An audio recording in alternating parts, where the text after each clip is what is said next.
Is it possible to have too stacked of a roster or division? Like, is it possible to have a division where you have too many people with potential, too many great superstars, too many individuals to the point where there's almost nothing you can do to actually make these individuals seem bigger than what they really are? I want to ask that question to you guys, and I want to try to answer that question with this video.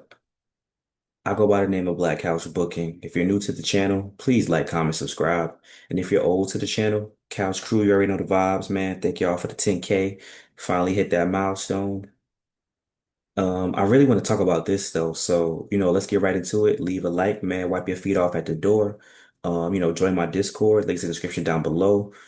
Join the Patreon, exclusive wrestling and life content on the Patreon. You will not be disappointed. Uncensored, unfiltered content, for my homies. And follow me on Instagram at Real Black Couch Booking. So let's get right into it. So obviously, I'm making this video due to the debut of Mariah May in NXT. And I want to talk about the NXT women's division because this is a division that I've had my eyes on for a long time. And I'm sure a lot of you fellas have had your eyes on the NXT women's division for a long time. Maybe not for the same exact reason, but the NXT women's division has a lot of potential. And I think the NXT women's division is actually really good from multiple standpoints, an entertainment standpoint, in-ring standpoint. The NXT women's division is one of the better booked divisions in wrestling, I would say, along with AEW's women's division. Those are the two divisions to me that are like booked really, really well across the board consistently, not just at the top, but across the board consistently.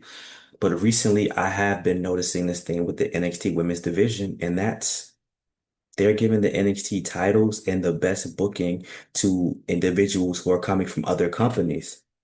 Stephanie Vaquer, Julia, Jordan Grace, now Mariah May, and she hasn't been in the match yet, but I can almost guarantee that she's going to win that NXT Women's Championship very soon. Now, that doesn't mean she's going to stick around NXT for long because, in my opinion, Mariah May is a main roster caliber superstar. She was just the AEW Women's Champion, and people are going to say she got carried by Toni Storm. That is not true.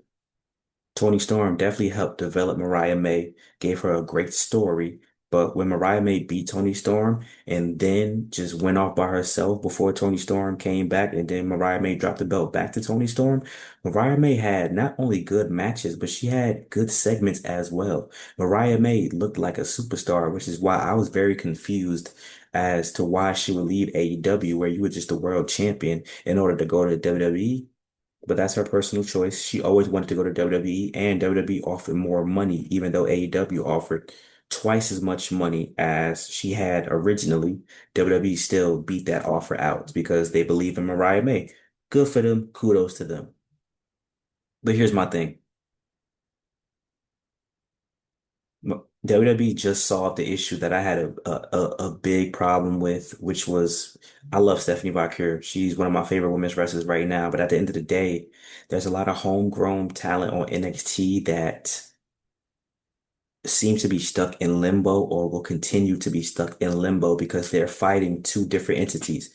They're fighting the outside superstar entity that's coming from whatever company straight to NXT, and they're fighting the new up and comers, the LFG people, the Evolve people that are coming up as well. So you're in the middle. You're Jada Parker, you're Lola Vice, you're Lash Legend, you're Kalani Jordan,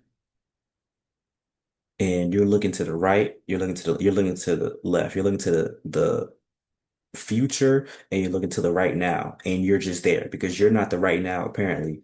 If Stephanie Vaquer and Julia could come in ASAP and get the straps, which they are world caliber superstars. But with that being said, they could have just went to the main roster, in my opinion.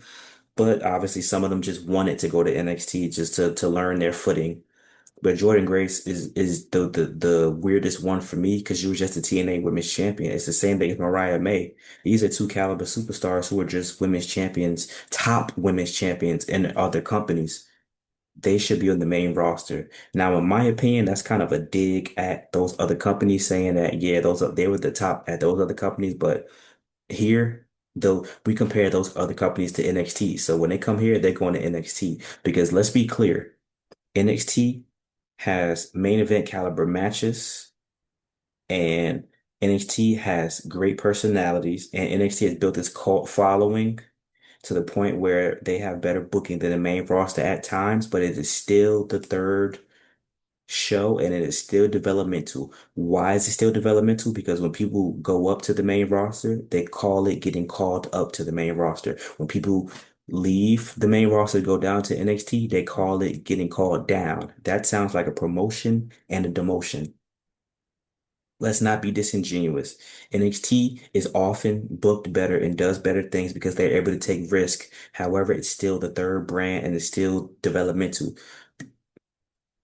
Case in point, it's still developmental because they're developing the superstars. They're developing Trick Williams. They're developing, you know what I'm saying? All these other names that end up on the main roster. They developed Roxanne Perez, Braun Breaker, Tiffany Stratton. NXT is still developmental.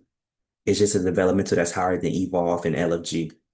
But how are you going to develop your homegrown talent if they don't have the opportunities to develop? Because it's not just about the belt. What is Jada Parker doing realistically? Jada Parker will lose a feud and then still want an NXT title match, and she'll get the title match and still lose. And then she'll act like nothing ever happened. Shout out to the podcast for unappreciated wrestling fans, man.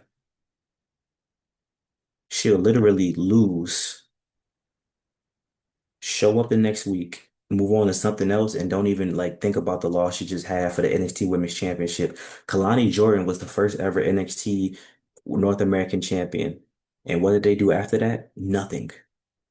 And she tried to fight for the belt again that she just won. She should be moving up, not down. And if not moving up, put her in a high profile rivalry, which I thought that they were about to do with Jada Parker, but they just dropped that. Because Kalani like she was about to turn heel, and then they just said, never mind, not working. Which is fine. You gotta call an audible sometimes, but and Lola Vice, which is probably the most egregious one, literally beat Jada Parker in an underground match. And after that, nothing. Didn't get her NXT Women's title opportunity. She just literally said to Stephanie Valkyrie, hey, I'm next for the belt. Be ready.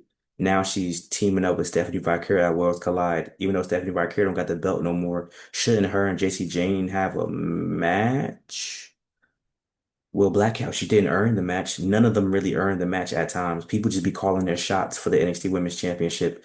When Stephanie Valkyrie faced Fallon Henley, why did Fallon Henley deserve to have a title match?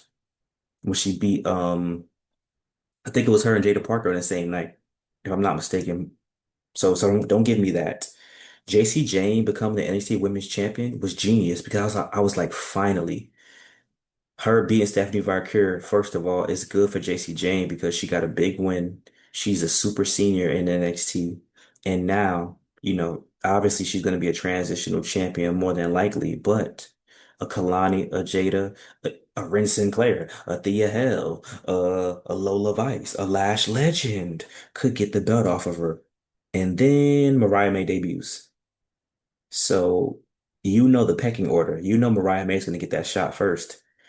What they'll try to do is they'll be like, oh, we're going to do a number one contenders match so Mariah May could earn it. But come on. I mean, that's a good business decision. Why wouldn't they're literally booking in a pattern. Ethan Page from AEW got a belt. Ricky Saints from AEW got a belt. Even Lexis King got the what's called the Prestige Cup. Stephanie Valkyrie, technically, she wrestled for Mercedes Moné. She might not have been officially AEW, but and now Mariah May, she's gonna get a belt. And what that does is it promotes people because they do want people from AEW to come over because a lot of people are really good. So they like, yeah, you come over here, you get a belt as soon as you come over. A great business decision, a great dig at the other company because every time those people come over, the WWE fans are gonna say, "Oh, you fumbled this person, you fumbled that person." It's petty and it's great for WWE, but it's at the detriment of your talent. Lash Legend should be challenging for the world championship, and I would argue she should be the world champion. When you have someone like Lash Legend who no longer has Jakara Jackson, no longer has the metaphor, she should be the world champion because obviously didn't let Jordan Grace. I thought Jordan Grace was going to take the belt, but you know why they couldn't do that? Because they knew Mariah May was coming, and they would rather Mariah May beat up on JC Jane than Jordan Grace. Understandable. Jordan Grace should be on the main roster, by the way.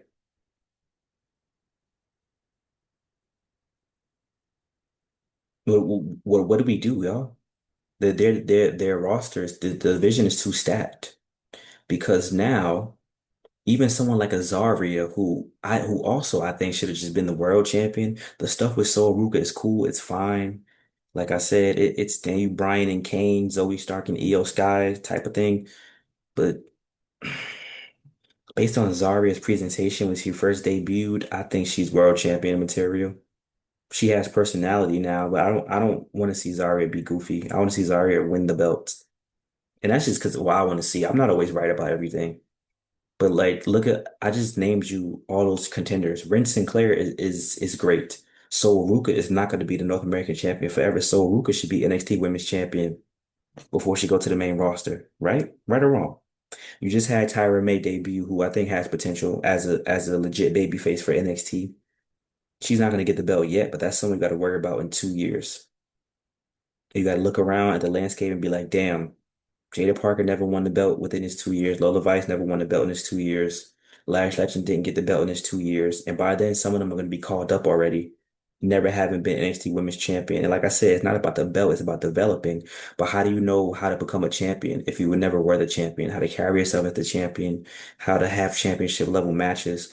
The reason why Tiffany Stratton, Lyra Valkyria, Roxanne Perez, Braun Breaker, all these people are doing their thing right now because they were NXT champions. Bianca Belair is an anomaly. And I know you're gonna say the opposite point. Just because you were champion don't mean that you got to be champion. You go to the main roster, cool, right? But even Raquel's experience as NXT champion and as a tag team, being in a tag team with Dakota Kai at NXT is helping her as a tag team champion right now. So at the end of the day, it all translates, right? Like someone like a Callie Armstrong has she's gonna be tough on the main roster on NXT. She's gonna be tough. So I don't know. I don't know. I'm worried about Kalani Jordan. I really am because she's really talented. She took a great bump from Sol Ruka, but if you don't they got to figure something out with her because I think she's a good baby face in my opinion. Her promo was terrible, and I love Kalani Jordan, but objectively, her promo was terrible. And I love her a lot. I really do, but her promo was really, really bad. Jada Parker's promo is really, really good, but that finisher is terrible. Lola Vice needs to evolve from what she is now. I like the fun, I like the dancing, like it's fun, but she's a legit badass. She has the best of both worlds. She's a badass and she's attractive. So why can't what that's what you want the champion to be. Right? Isn't that what it doesn't that make like she's the invert, she's the Superman Bizarro to Shayna Baszler. Like she's MMA like Shayna Baszler, but and she beat Shayna Baszler's ass and she's attractive. Like why isn't that not marketable to be your women's champion in NXT? Especially for CW?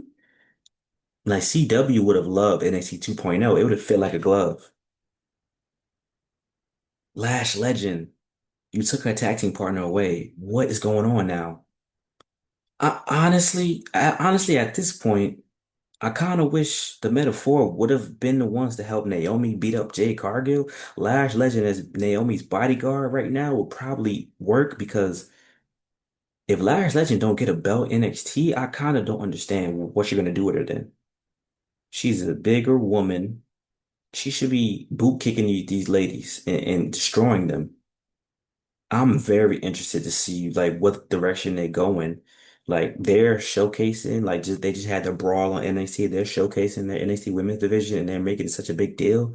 But at the end of the day, you have all of these pieces, but you're not like putting them together. Why is Jada Parker and Thea Hale about to do something? Who cares about that? It's like the odd women are actually doing better things. Like Izzy Dame is got me more interested in what Izzy Dame got going on, and that is not good. So Ruka and Zarya got me more interested than what's going on with the rest of the women. Like Ariana Grace is killing it, by the way. I don't like what just happened with the Tyra May. The mattress was whatever, but Ariana Grace was killing it in TNA. And think about this. Y'all got Nikita Lyons on the roster. Y'all kept her around. No matter how anyone feels about Nikita Lyons, they got her doing stuff in TNA. They got her doing stuff in Evolve. So once that's done and they ready to put her back on NXT, what is she gonna do? What is she gonna do? Like, I think there's a such thing as having like a too much of a stacked roster. And when I say, I mean Nikita Lyons NXT roster, not the main roster. Like, I think they have too much. I'm not saying release these people by any means. I'm not saying add another belt. The NXT Women's Tag Team Championships would be very welcomed right now because if I'm not even if they don't have more women than men, it really feels like it because like I said, they do book them very consistently and they book them better than the guys. NXT Women's Tag Team division would have been perfect right now, but you got rid of most of your tag teams, number one. So now we got a whole bunch of NXT women's singles walking around, and then you got Fatal Influence. Because let's be clear, so Ruka and Zarya are not going to last that long. Let's be clear. But other than that, like you got Fatal Influence and then all these just single women.